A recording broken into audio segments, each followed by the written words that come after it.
What's up guys, Gundam fan, and today's another video for Gunpla based on the tips and tricks playlist, and this one today is going to be about using Vallejo's plastic putty in seam lines. And I've got a piece here. I'm struggling to see where it is, and there's a seam line along here and along there. It's really noticeable. Some people don't really care about it or worry about seam lines like this, but in case you want to get rid of that, we're going to try and deal with that today. So what you need is a brush, the Vallejo itself, the plastic putty, and some water, because it's water based. Now, I've used this recently, so I hope it hasn't dried up in there. Nope.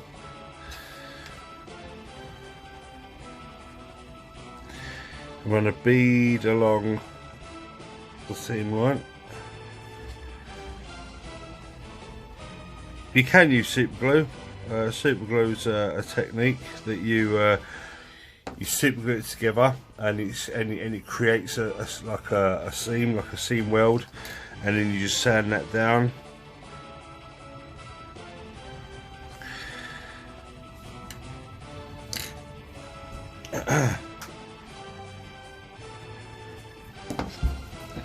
Now you can leave that to go off and then sand it yourself, that's fine, but also what you can do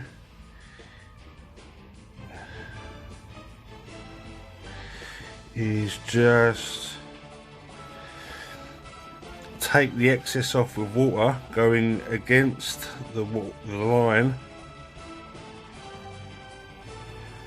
like so, and you can see it already. It's in there doing its thing.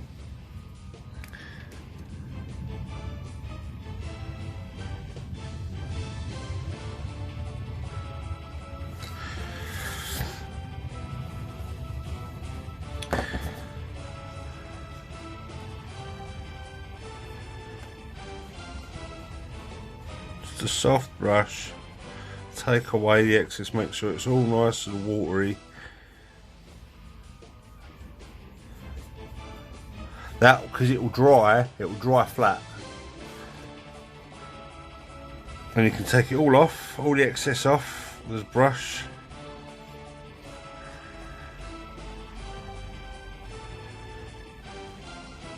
Because like I say, it's waterproof.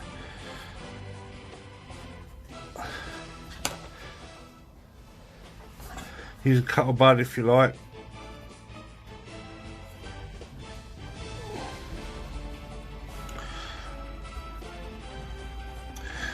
It won't affect the prime at all. Like I say, you let this all dry properly.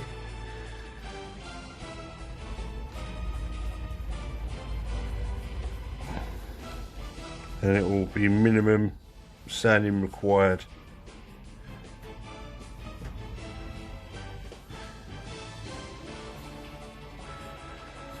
But as you can see, it's filled that line nice.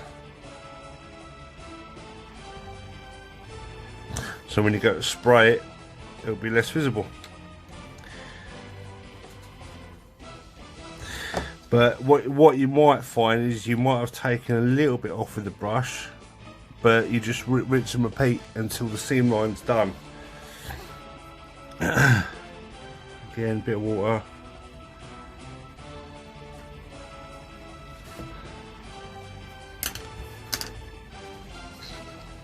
Take off any excess putty that you don't want. Again, if you see like a white line like that, like a panel line so to speak, that will dry, and you can, like I say, you can varnish straight up, not varnish, prime straight over it. All these raised edges, they just level out.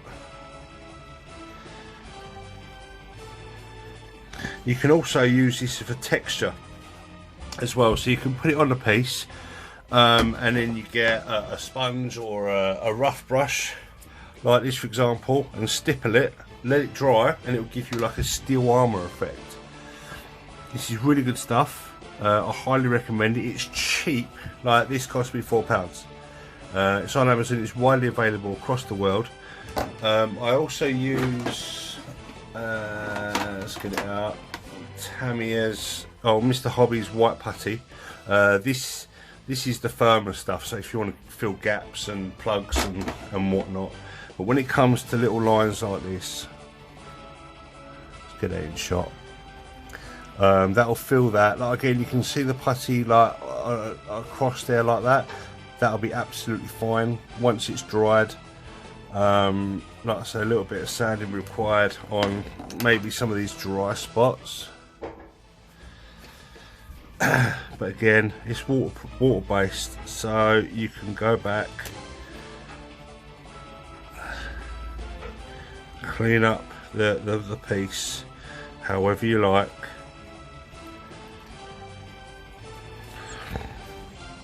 Using cotton buds, Q-tips, whatever they're called, but that is now filled. So let it dry, and also if you prime it and you think no, it's not good enough, you can sand that down, start the process all over again.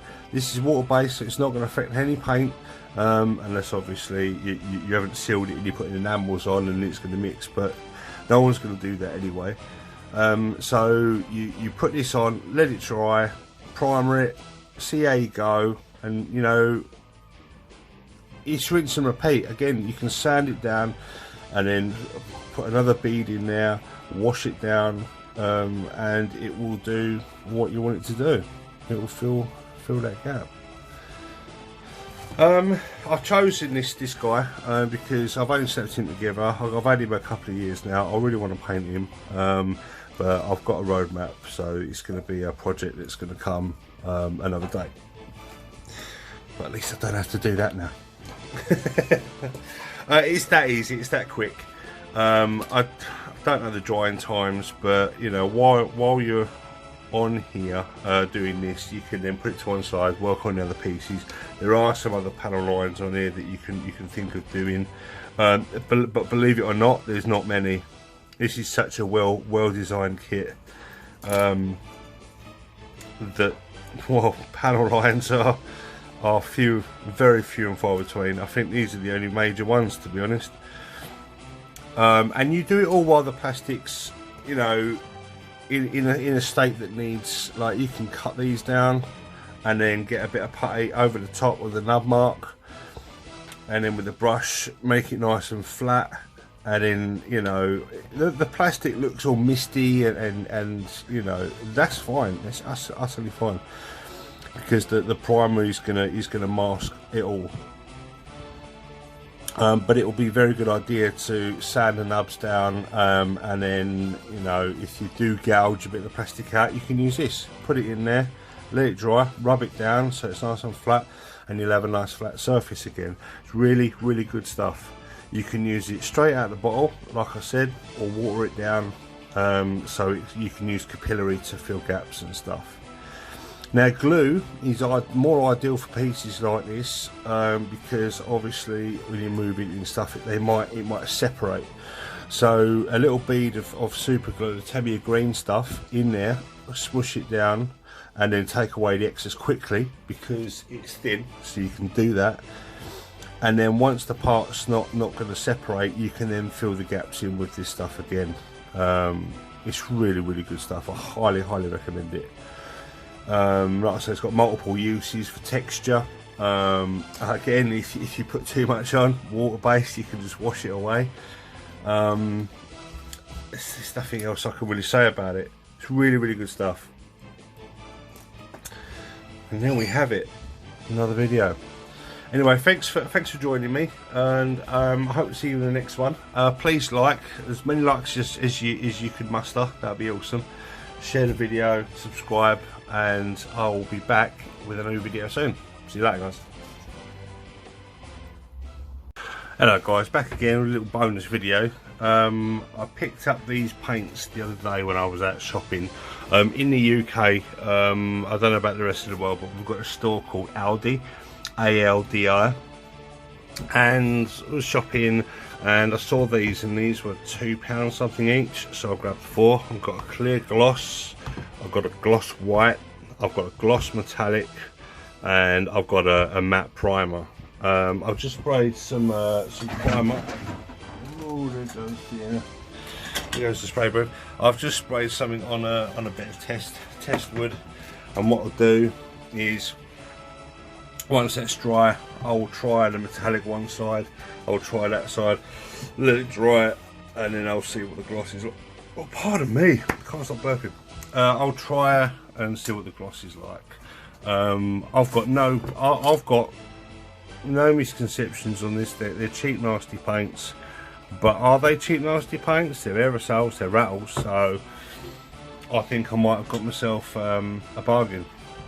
But they do have a website. You might be able to find these on the website.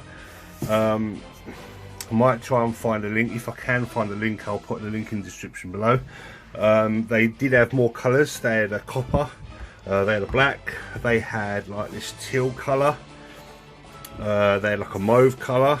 There was quite a range, but obviously, like, buying them all up would have made it more expensive. So I thought I'd try these out first, and if these are a successful paint and viable, a solution, next time I go back, if they've got any more, I might pick some more up, different colours and variations and stuff. Also, you can still decant these if you want to. I've never decanted paint before, but you can. There is a process. You can check videos out online about decanting paint from rattle cans. There's plenty out there.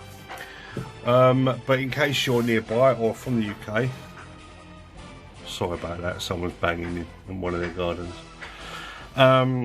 It's a lovely day as well. But yeah, if you've got an Aldi near you, I highly recommend going in there. These are dirt cheap. You're getting 400ml worth of paint for, well, this cost me less than £10. So do the maths.